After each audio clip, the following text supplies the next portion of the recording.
Mirror, mirror, fogged and loud. What truth today makes the future proud?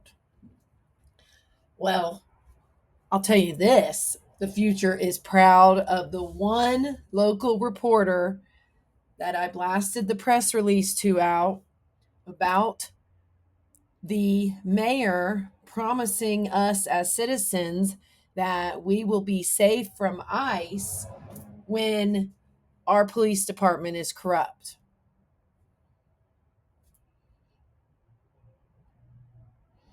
So that reporter, I will not say their name yet until we see what happens, but at least one local reporter seems to understand what we're up against and what's going on. And to the woman who commented on my post and echoed that our police department is corrupt, thank you. Silence is violence. We have to keep speaking out.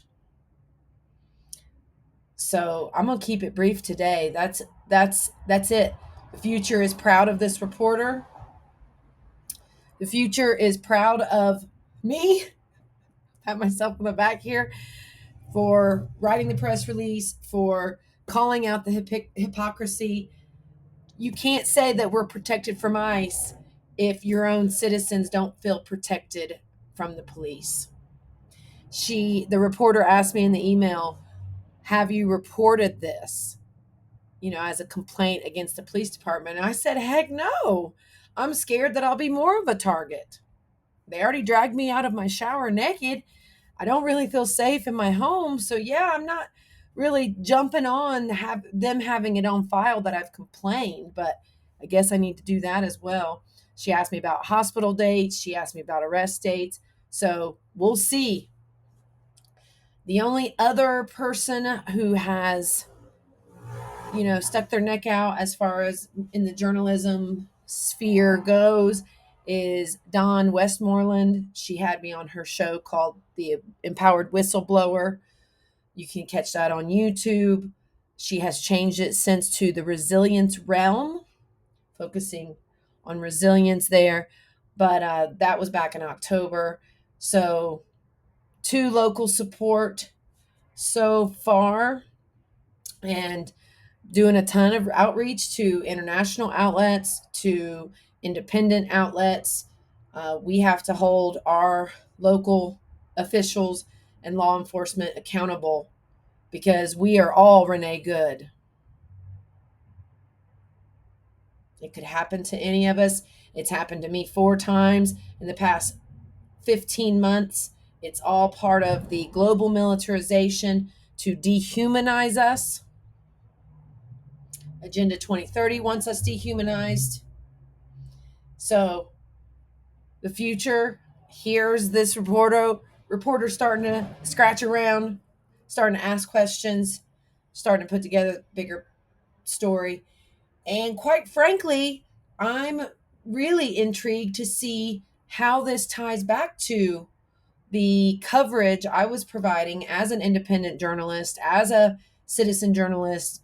But I've got 20 plus years of journalism and writing experience, got my degrees in English. Like, I was reporting from the front lines during the 3-day blackout right after Hurricane Helene. I put out a lot of content about the truth of what was going on with Hurricane Helene, with the region. So, I mean, this online suppression, being tagged a controversial voice, a problem voice, who's to say that doesn't extend to in real life?